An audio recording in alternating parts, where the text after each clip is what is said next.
Thank you very much for your patriotism and showing up tonight.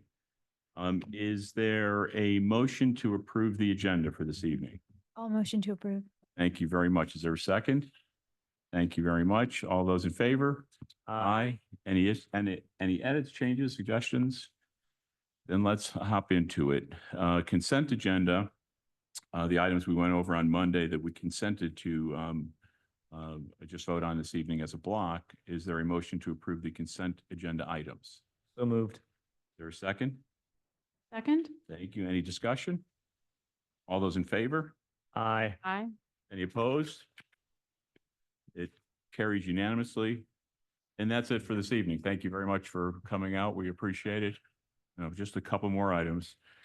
The first one is the consideration of the Parkside Development Agreement, which I think was probably more of a formality. We just, did Mike brief you? Yes. Andy, the question on the table is for a development that uses, it's in Kennet Township, that uses a portion of the borough's sewer system. I think the agreement in principle was okay. Some of us, myself namely, had a question in terms of the metering of that flow. Was it going to be metered, since it was an opportunity to add metering to Kennet Township flow coming into the borough? So Rob or Mr. Solicitor? I can take it. Okay. Is it on? Okay. It will be metered when they put the pump station in, because everything is a pump system over to us. There is a metering system at the pump station. Terrific. Thank you. That was my question. Any other discussion? Any public comment or question? You just the Parkside apartments? Well, they're not apartments, they're houses. But yeah, that's the only thing that's tied into it, John. You just get flow coming to the pump station. The pump station is for that development specifically, and there's nothing else tied into it. So it's going to capture all of it, and actually coming out of the pump station is the best way to read the flows. Any other discussion? All those, or is there a motion to approve the sewer improvement agreement as submitted for the Parkside development? I'll make that motion. Is there a second? I'll second. Thank you very much. All those in favor? Aye. Any opposed? It's unanimous. Thank you very much for that clarification. Next item is to consider the sidewalk waiver request for 399 Irwin Street. The question here was whether or not the council should enforce having a sidewalk, which was part of the approved plan, or not, because of the awkwardness and location, as well as the proximity of other sidewalks, which there are none. I think that was the main issue. So are the Irwins here tonight? Would you like to say anything further? 401 and 399, and neither of us want that to do the side. Yeah, I've lived there for 9 years, and I walk through town all the time. I love sidewalks in our town, but on our little corner of town, there are no sidewalks. So if there was one built, it doesn't make any sense, and I don't see any in the future. If our direct next door neighbor was for the sidewalk, you would have to build a wall and then the sidewalk. They just bought their house 5 or 6 years ago, so that wasn't part of their contract when they bought it. Right. But if you look down Irwin Street, the sidewalk, Washington.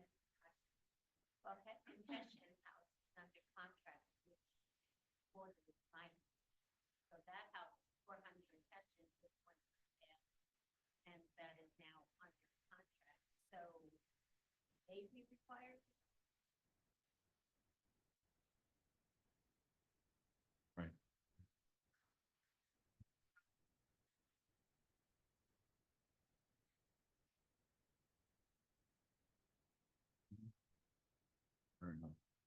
Council discussion. I'm curious, do we know the answer to her question of whether the house being under contract and for sale would be required to put in a sidewalk under the current ordinance or whatever? Under the current ordinance, they would not. The sidewalk for these two addresses was due to the subdivision plan. Lexi, can you clarify, the subdivision plan actually speaks to the sidewalk? It does. I did send it to Rachel if you wanted to view it. It does have the, It's on the public meeting documents? it is, yep, Okay. And does the escrow agreement also speak to the sidewalk? it does. Also, like, 312 Washington Street and directly across from me, that house was subdivided at the same time our house was subdivided. Neither one of them took in the frontage. So the thing comes, you can't, you know, if you have an ordinance, you have to enforce it across the board. Mhm. Of course. All of a sudden saying, well, now we're going to enforce it. When in fact, yes, it is the ordinance, but if you look at the neighborhood, it makes absolutely no sense. Lexi, it looks like you wanted to comment. I was just gonna say, I understand both sides. I understand not putting in the sidewalk due to the lack of sidewalks in that area. I understand the need for sidewalks to make all of Kennett Square Borough walkable. I would say my staff recommendation would be if we do grant the waiver to revisit the policy and potentially have a sidewalk overlay that requires certain areas to put in sidewalks, or maybe Irwin Street would not be in that overlay. Just to make it fair going forward. I don't want some people to get waivers and some people not. That'd be my recommendation. Lexi, let me make sure I understand why this property was triggered to have a sidewalk and these other properties were not. So our ordinance currently says that when a land use plan is done for a subdivision, or like when I personally merge two lots together, which is also considered a subdivision, even though when we do something like that, the ordinance says that the properties have to have sidewalks at that point as Mhm. part of the subdivision plan. Yes. So the reason the house under contract in Hessian Hills won't be required to get a sidewalk is not, it's because it's not triggered by the sale, it was triggered by the subdivision. Yes. Any other council discussion? This one is really tough for me. I've been thinking about it for 2 days. Because we are following the ordinance as it is written. Now, I've only been on council for a few months, so I didn't write that ordinance. But it is, we want to, to your point, if we have rules and the rules say that when you do a subdivision, you're supposed to put money in escrow, and promise that you will do certain improvements to the land there. And if you don't, then you don't get that escrow money back. And so given that that's the rules, I've really struggled with this. And the challenging thing for me is that we are simultaneously contemplating a change to the sidewalk ordinances that staff is supposed to present to us next month. The one idea I had, I don't know if it would be a good resolution, but it's just an idea, is that you ask for the waiver after we pass that sidewalk ordinance so we know what the new rules are. Because I'd hate to say, vote tonight that I don't want to give you the waiver, but I don't want to give you the waiver because I don't know what the new rules are going to be yet. So one of my thoughts was that we could just say, well, we're not going to vote on this tonight, but we would be happy to reconsider it after we know what the new sidewalk ordinance is going to be. Can I add a point there? Yeah, That's okay.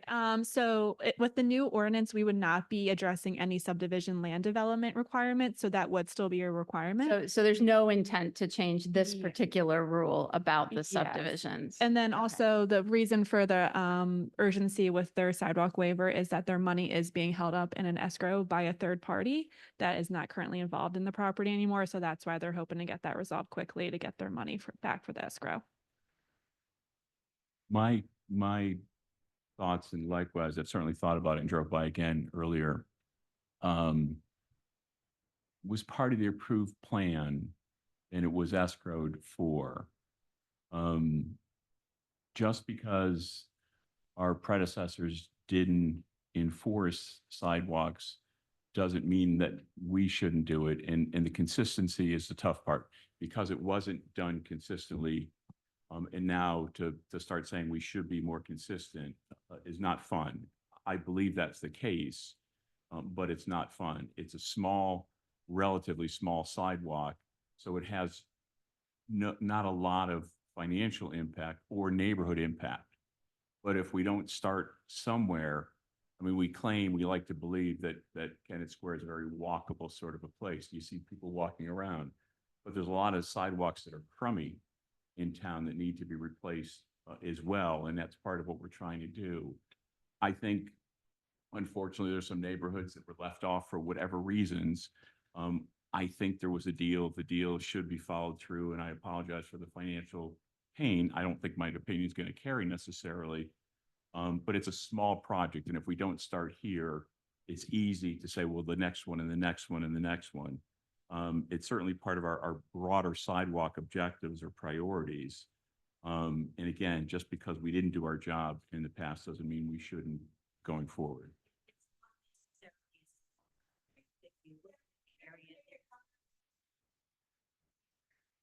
Sorry.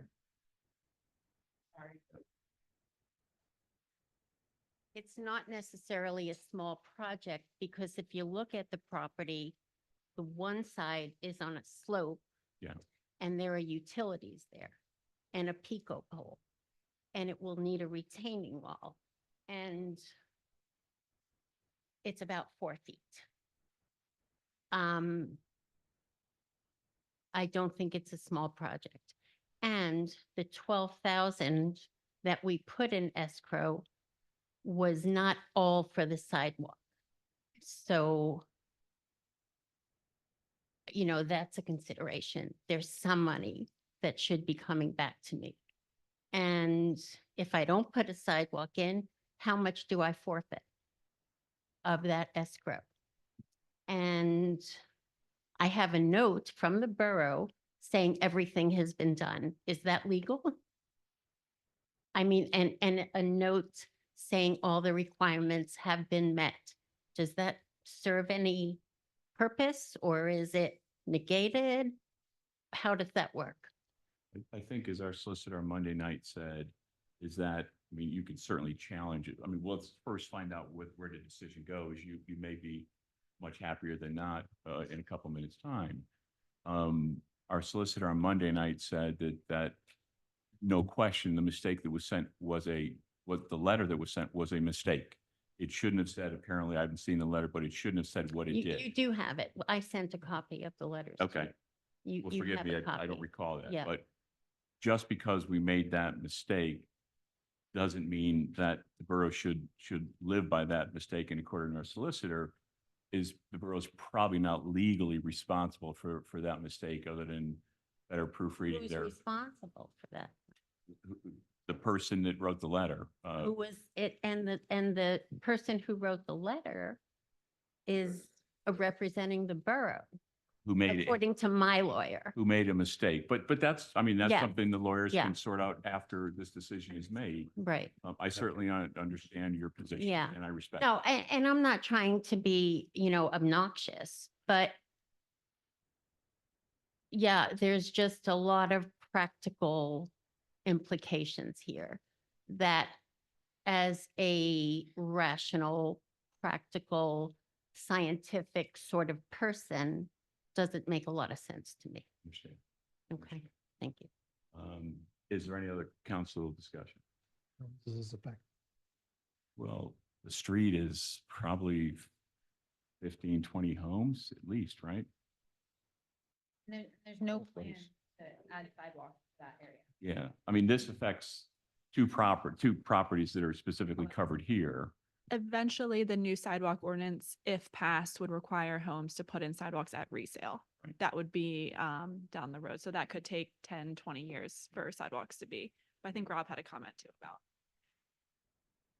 Prior to the council asking codes to look at the sidewalk ordinance, during resale, Public Works was enforcing sidewalks. So that, and I can give you a very good example. There's a large property that sold on North Broad, probably less than 6 months ago, that, we, required that they put a sidewalk in front of the entire property. Thanks. Mr. Mayor? I have a struggle with this too, for a couple different reasons. Number one is, I totally get that the neighborhood does not have sidewalks, and put them in would be a massive project. So I totally get it. I actually owned the property on Linden Circle that, when we built the house on Linden Circle, we had to put the sidewalk in front of it, which is the sidewalk to nowhere land, on Linden Circle. There are no sidewalks 3 blocks going to it. There's no sidewalks in the circle. You can't get to it by a sidewalk. But we did it as part of the land development plan with the idea that, eventually everybody would have sidewalks. I also struggle with the fact that so I'm not saying just because I had to do it, everybody else would have to do it. My point is I totally get the perspective that it's weird to put in a sidewalk where there's no sidewalk. I struggle with the fact that this came before council, and council voted on it, and the request at the time of the subdivision, the waiver was not granted. And that body at the time said it's denied the waiver. And so it was put in the subdivision plan, it was put in the escrow agreement. I also struggle with when we give tools to staff, such as ordinances and escrow agreements and subdivision plans that the council approves, that you take away their authority to do their job correctly when you say, here's the policy, and then we waive it. I don't think that sets up our staff or our team to do a really good job. It's one thing to change the ordinance, it's another thing to change the policy. But when you're waiving things that are an existing policy, I think you undermine staff's influence. So it's a real struggle for me because I think this was already settled 10 years ago. The buyers bought the property knowing it had to go in. It was on the subdivision plan. It was in the escrow agreement. And it's a sidewalk to absolutely nowhere. That makes 0 sense. So for me, it's a total toying cost between the ethical thing to do, which is enforce what was on the books because it supports what everybody knew when they bought the property and when the property was sold. And it's a sidewalk that goes to absolutely nowhere, and it should have been waived when that happened. So it's a challenge for me. I totally get it. It's a waste of time and money today. It may not be in 10 years if there's a new policy and everybody's got to connect to it. So it's a total coin toss for me. Like, Please, go ahead. Yep. Can I just ask you another question on your recommendation on the recommendation that you had given, with the idea of an overlay and deciding what areas, are we trying, is the goal to get sidewalks in every part of town on every street? Like, is that the vision that we're getting towards, or are there going to be some places that, the streets are wide to their point and so it feels safe to walk? I'm trying to get a better understanding of what that big end goal is. Just so that, if we're not planning to put sidewalks there and we do have one group do it, does it make sense? Like, I'm just trying to understand that a little bit. Currently, the ordinance vaguely mentions that a sidewalk is required on every side of the street and only on one side of the street if it helps stormwater management. So based on our previous ordinance, the goal would be to have sidewalks along every street in the borough. But that could always be reassessed come the new sidewalk ordinance. And I know you said too that in what we're going over next month, that the subdivision piece isn't included in that, right? It's not part of it. Would that ever be a part of consideration again? Like, would that ever be something we would look at, or are we just leaving that piece alone? That's really up to you, Sam. I mean, that's ultimately up to the council. We were, That's up to the council to decide whether that's something to consider or not. And it was my understanding too, that this money was put into escrow, that if the client, or the people that live there does not build the sidewalks, the borough would actually do it with that money. Or would the Mr. customer Solicitor? get the money? The Or money client would, get the escrow would be used to put the sidewalk in. Would the homeowners get that money back if we waive this? Yeah. So the money is in a line of credit though at the bank. It's not within funds at the borough. But we could get the funds from the line of credit. but it's a guaranteed line of credit Mhm. that the owner is liable. Any other council discussion? John, I know you've been trying to say something. Can you speak up so folks at home can? Thank you very much, Lieutenant.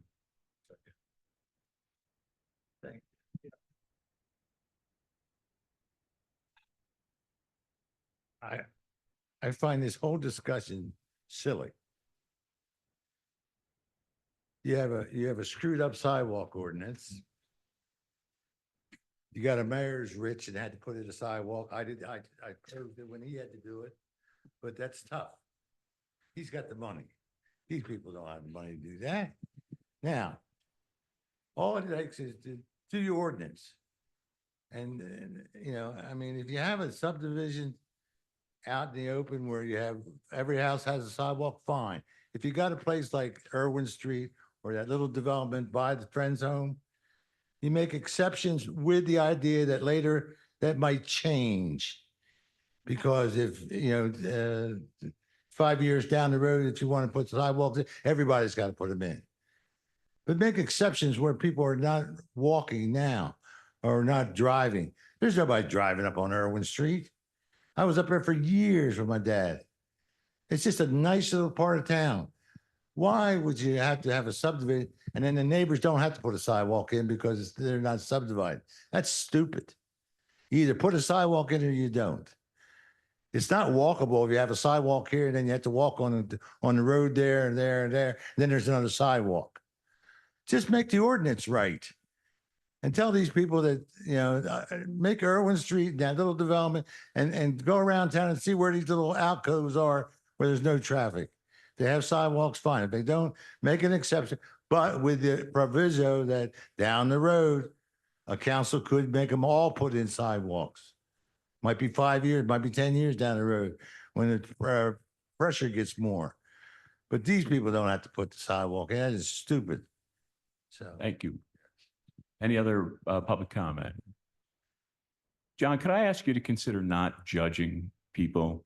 You don't know what the mayor's bank account looks like or mine or the Brenn's or anyone else's. It becomes a bit insightful when you start to judge people like that. With that, is there a motion to approve the waiver of the sidewalk and therefore release the escrow for 399 Irwin Street? Is there a motion? I motion to approve. Thank you. Is there a second? Any other discussion? All those in favor? Aye. Joel, Julie, Timothy, Sam. All those opposed? And that's it. So the waiver is granted and the escrow letter credit will be released. Thanks. Thanks very much. You got it. Next item is considering the VPP State Street Grant Project Scope of Work. Sure. So just to open this up quickly, our council has supported efforts each of the last couple of years to do a strategic planning process. It's a very fancy way of saying listening to the public and then coming up with priorities. Last year's main takeaway was to improve our communications, and I think we've done a good job of that. One of the takeaways from this year that's new compared to last couple of years is economic development. And what we heard in these discussions is that some, I would say maybe many of our State Street businesses are struggling. Odds are that's related to the Genesis buildings being vacant. But there's also some desire to reinvigorate that road. So following those discussions, we put together a scope, worked with Chester County, and received a grant award for effort to begin to revitalize State Street, make small improvements to it.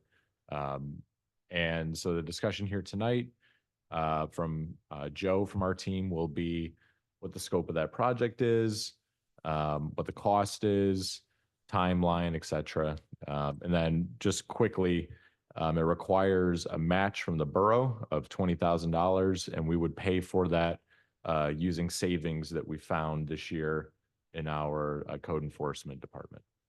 So Joe, you want to take it? Slides.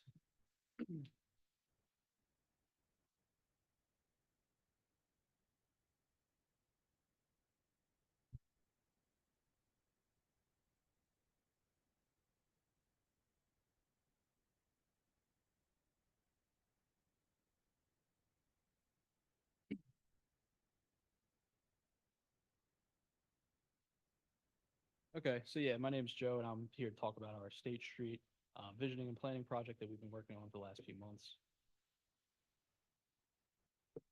So the main focus is going to be on improving quality of life, beautification, and making better use of space in mostly alleyways, side streets, borough-owned parking areas, sidewalks, not necessarily on State Street, but maybe adjacent to State Street. Yeah, we've been working with a planning consultant, Dark and Edson, as well as Kyle mentioned, Chester County, where we received a $30,000 grant through the Vision Partnership Program. So here's some examples of long-term goals, not necessarily what we're trying to achieve for this project, but renderings that Dark and Edson has created for some other towns in Pennsylvania. This is kind of. Joe, do you mind grabbing either the mic or pulling it closer to you, Oh, just so sure. folks at home can hear? Sorry about that. Thank you.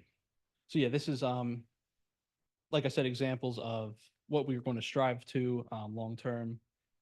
And yeah, this is basically what Dark and Edson is capable of creating, these sort of renderings. These are potential study areas, not necessarily the ones that will be chosen.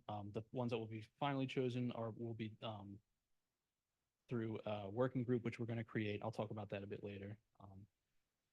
So as you can see, parking areas, borough-owned, gateways to the town, alleyways adjacent to State Street. These are the sort of areas we're going to be looking at.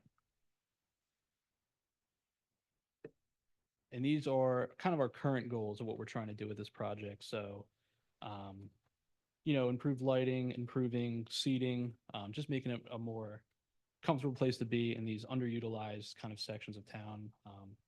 Just kind of make better use of these spaces. Might maybe improve walkability as well. The picture to the bottom right is a traffic calming bump out. So think kind of going down West State Street down that hill where traffic tends to speed up. We could implement some measures like this, which could slow down traffic, make it safer, especially with the new development down there. So here's some more about Dark and Edson.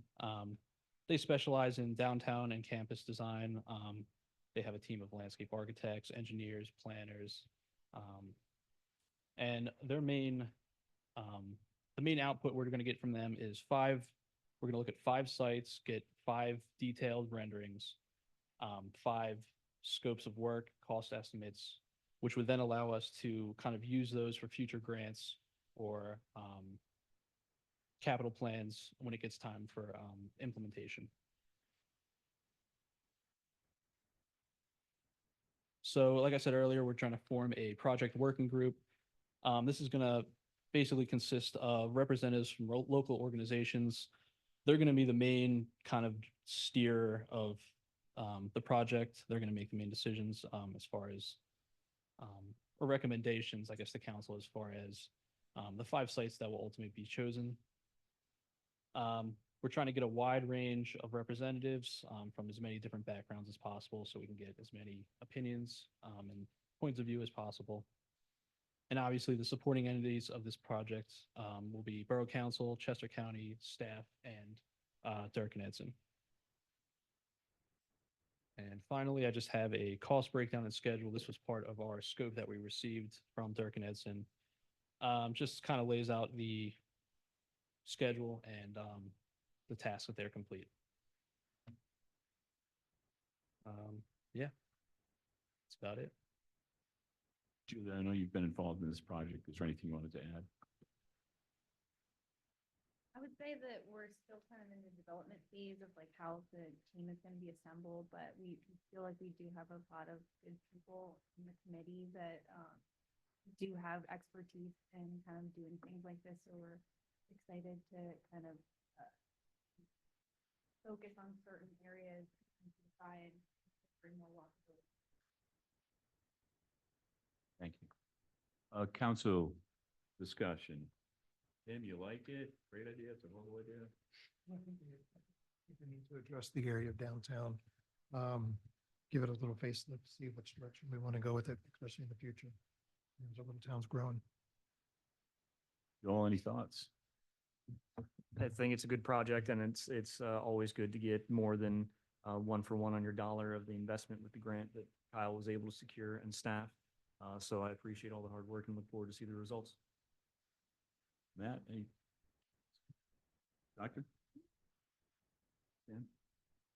I certainly think it's a great idea, good project. Love to see what the end point suggestions come out to be. Can I ask a couple of questions? Why 5? Was there a magic number, or is it budget, or is it just because?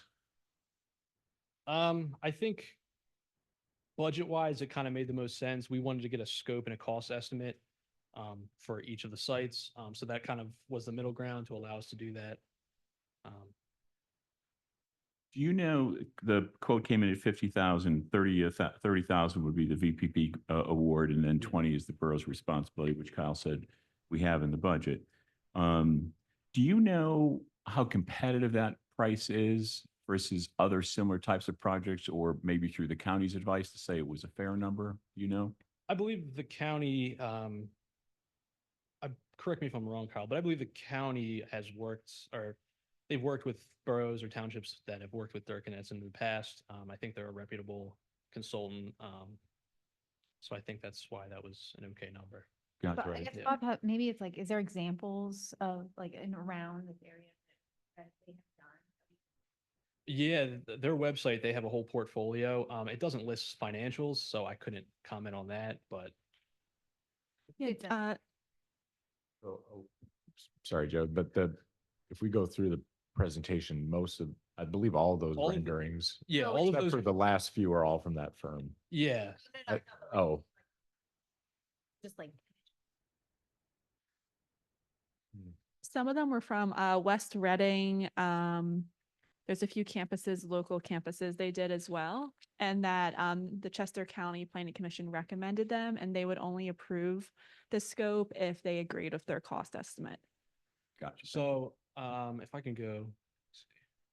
One personal example. So the top left is Annville, PA. A few years ago, my sister moved there, and so I was new to the town. They have a very nice downtown. This little fountain area stood out to me. I thought it looked really cool. And just recently, I found out that Durkin Edson actually designed that. Funny enough, and yeah, it looks exactly as it does in that rendering, and I think it was a great outcome. That's just a personal example that came to mind. It says that the scope is the State Street Business District, but it sounds like it's broader than that. I should know this perhaps, Lexi, do we have a defined State Street Business District? That is a good question. I know that this project is just a general State Street area. It won't be directly on State Street. It'll be the area surrounding State Street. Just because the long-term goal is to improve traffic calming along State Street. So we don't want to do any major improvements before we do our comprehensive plan for State Street as a whole. So it's going to be kind of smaller pocket areas around, so we can show what we can do to larger organizations to get more funding. Gotcha. Thank you. And I know we have it's called the Tall Building Overlay District. I don't think there's any other, which is kind of just the central of town, basically State Street area. Other than that, I don't think there's a specific like State Street Business Districts overlay that we have. Yeah. Really. I noticed that you had the eastward entry into the borough, the southward, the northward, but not the westward. Was that intentionally or? Not necessarily. This is just kind of some ideas that we brainstormed this. So I'm trying to find it here. Oh, here it is. These were just the sites that staff and Derek and Edson kind of brainstormed. We thought these were kind of some good locations to highlight for this. So this won't necessarily be the final outcome. It could be some of these. It could be all of them. yeah, that's sort of up for our working group to decide. You wouldn't need traffic calming on State Street. I mean, we're more worried about Right. cars coming into the business district That was just an than example. leaving. Right. My last question is probably more for Kyle and the council, but where does this fit in terms of our overall prioritization for projects? I mean, we have the money. That doesn't mean we should spend the money necessarily. I mean, I like the project, but I challenge us to say, hey, how does this fit in with our overall strategic plan, which I know we're going to talk about next month, I think is a plan, but making sure that the projects that we take on, because it takes staff time and effort and so forth, that it's sort of in the top handful of projects that we're moving forward, as opposed to what's the next opportunity out there. Just a comment, a challenge for us. Any other, please? This flows out of the strategic planning process. So there was a desire for economic development coming out of that. We've talked a bit. We've created essentially a form, a front end for new businesses to reach out to us. They can connect with us and our planning commission, our zoning board, or our design board, local business owners. So we're trying to sort of make the softer front end easier for people. This is more of the hardscape improvement. And then in terms of priority, this would then go right into your annual capital plan. And we have to decide if we want to fund these projects, if we don't, and where they fit into that. Any other council discussion, Mr. Mayor? Any public comment? John?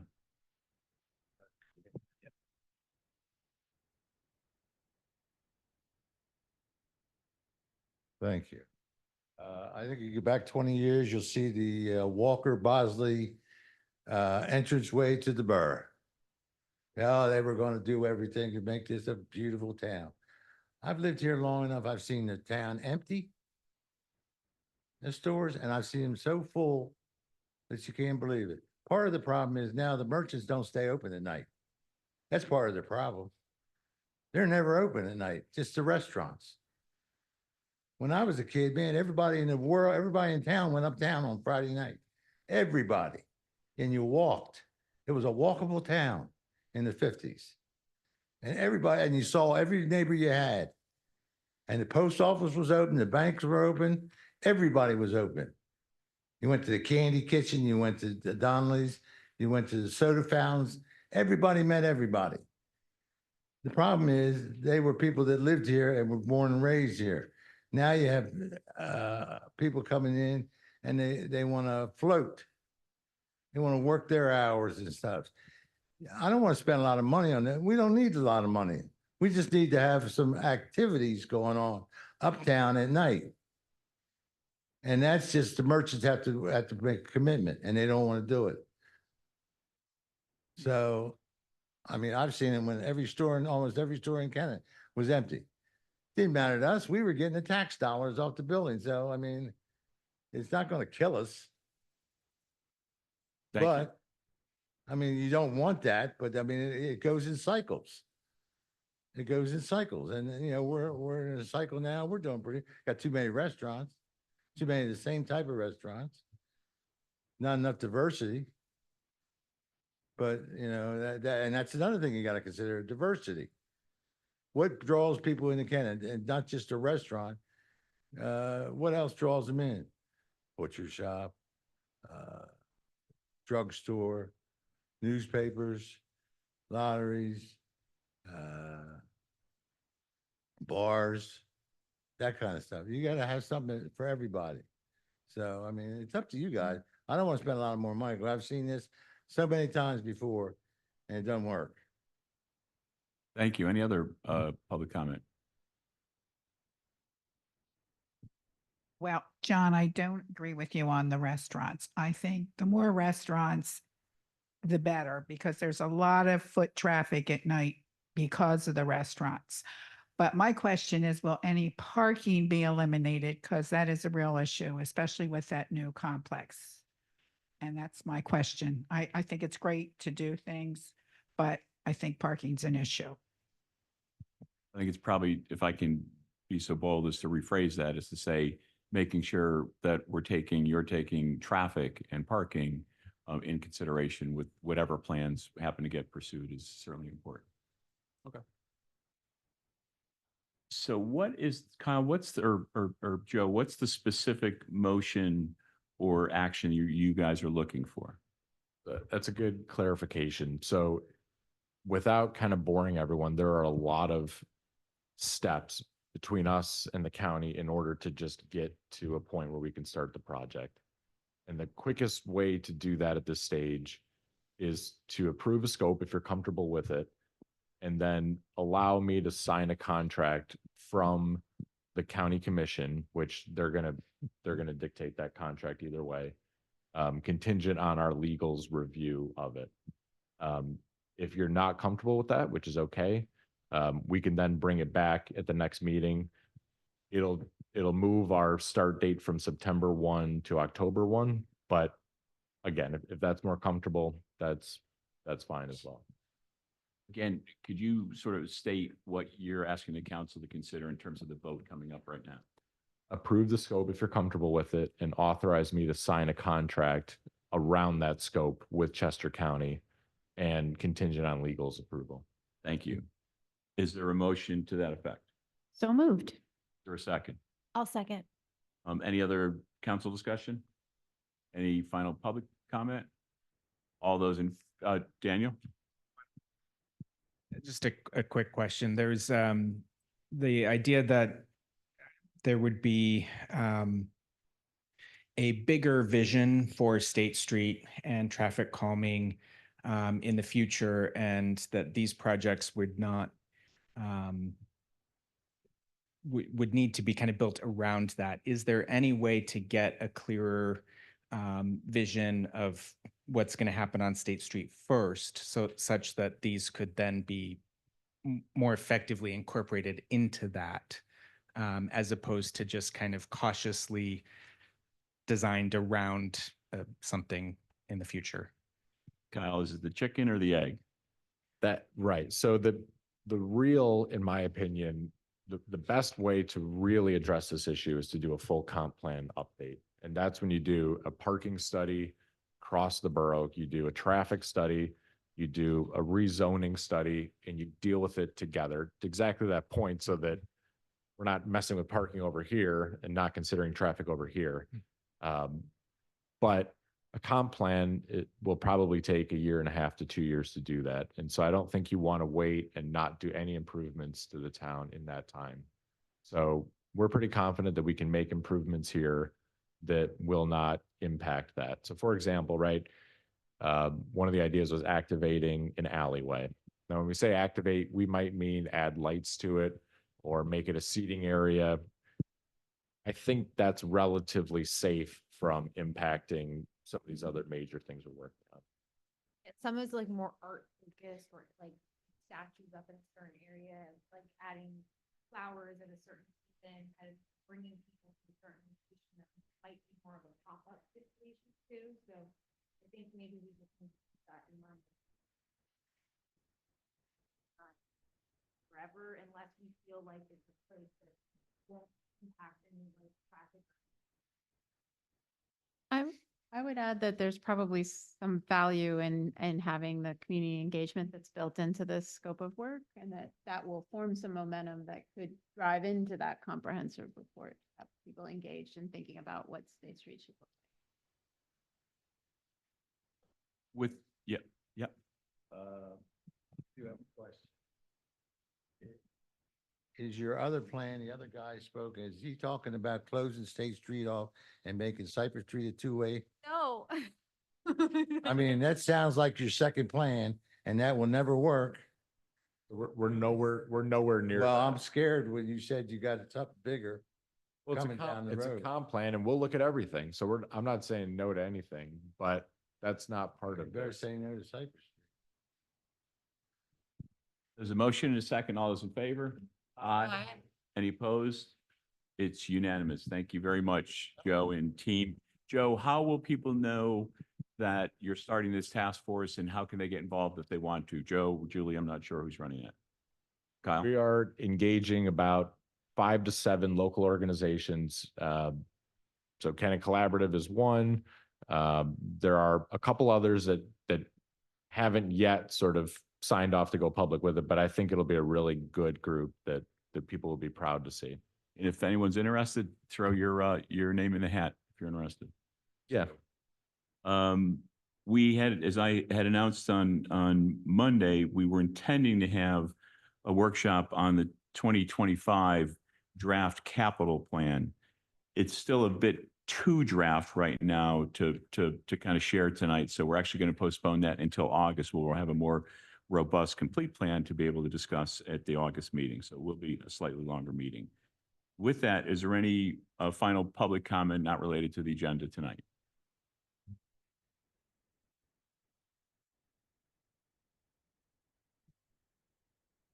Last week, at the end of the meeting via Zoom, Rachel had a comment from someone. There was no name and no address. And if someone is trying to participate, they need to be a borough resident or a nonprofit. And so I personally have an issue with anybody giving input on a subject when they're not paying borough taxes. Thank you. We should try to clarify that for the record, at least when people come through. Hi, I just want to follow up. I don't want to name, I'm Anna Young from West Mulberry.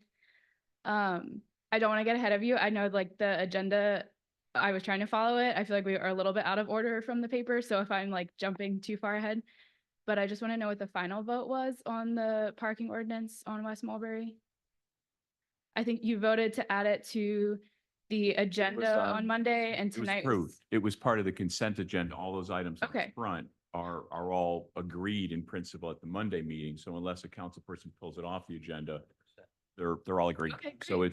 it's Wonderful. agreed. My understanding was you had to vote again tonight, so that's great. We did officially vote, but everything in a block all at once. Okay. That first vote approved it. Wonderful. Well, thank you so much. We all appreciate that. Thanks for your question. Yeah.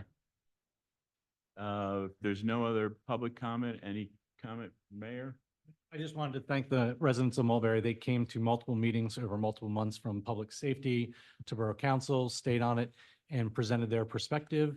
They got a petition together and they kind of did all the things that makes government work, right? They came in and asked and got the relief that they needed. So good job with doing that and staying through all these meetings and getting what you needed. That's small government at work, really. A voice really matters, including the issue we discussed back and forth earlier as well on the sidewalks. Mr. Manager, anything? Nothing to add. Council? Final comment is just to say thank you very, very much for coming out. And also just want to recognize the staff coming out continually to the meetings. I know it's part of your job, but you're out here evenings, not with your families, and we certainly appreciate that, as well as our junior council person. Thanks very much. Again, the August agenda meetings are the first meeting that Wednesday, which is the 5th.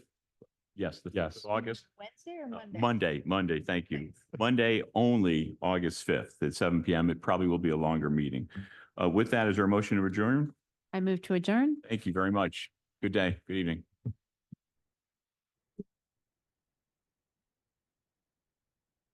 Oh.